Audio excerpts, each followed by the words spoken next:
Сәлем достар, каналыма қош келдіңіздер. Бүгін сіздерге қант диабеті мен асқазан ауруларына қандай сусын пайдалы екені туралы айтатын боламын. Видеоны соңына дейін қараңыз.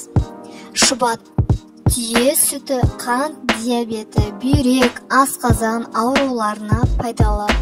Ол адамның иммунитетін көтеріп, ауруы бардың кез келген сырқатын емдейді.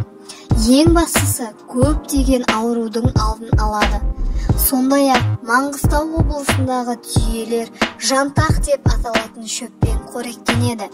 Жалпы әр жерде шөп әртүрлі, десе де олардың барлығының пайдалы екені сөзсіз. Шұбат адамның есте сақтау қабілетін жақсартады. Ауыл шаруашылығы ғылымының кандидаты жүз ауруға ем екенін айтады. Сондай-ақ сусын ретінде адам ағзасында жеңіл қорытылатын ерекше қасиеті барына тоқталды. Қазіргі таңда адамдар шұбат пен қымыз ішсем жазыламын деп ойлана бастайды.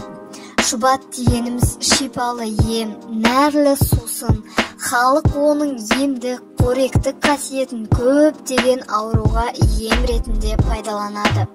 Халық оның емдік, қоректік қасиетін, қарын сөлінің қорытқыш қасиетін күшейтіп, ішектің қызметін жақсартады.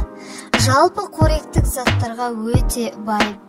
Түйе сүт созылмалы өкпе құрты, бауыр мен сары ауру, өт жолының қабынуын емдеуде таптырмас дәрі. Құрамында А1, В1, Д, Е, С дәрумендері бар. Түйе сүтінің инфаркт пен инсульттың алдын алуда маңызы зор. Бұдан өзге қатерлі ісік пен қант диабетіне шипасы мол. Табиғи шұбат өнімдері адамның есте сақтау қабілетін жақсартып, ми тамырларының жұмысын ретке келтіреді.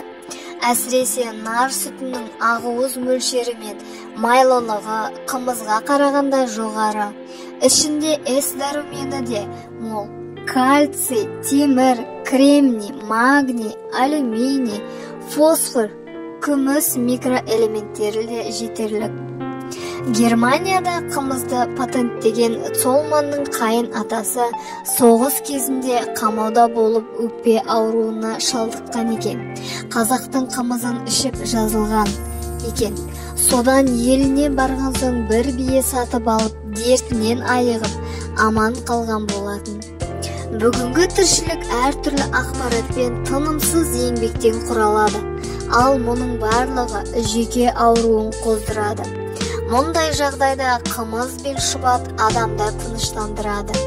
Кейбір адамдар шұбат ішкен соң ұйқысының келетінін айтады. Бұл негізі жүйке жүйесінің тынышталуымен байланысты. Негізінде түйе сүтінің сиыр сүтіне қарағанда дәруменділігі жөнінен 10 есе артық. Мұнымен қатар шұбаттың ауруы оталардан кейін науқасты қалпына келтіруге пайдасы зор. Күні бойы жұмыспен жүретін жастардың шұбат ішім салмақ қосатын кездері де көп. Қазір қалада қаназдық ауруына шалдығып, көп салмақ жоғалтқан азаматтар жетерлік. Мұның түп төркіні жастардың тынымсыз еңбектенуімен байланысты.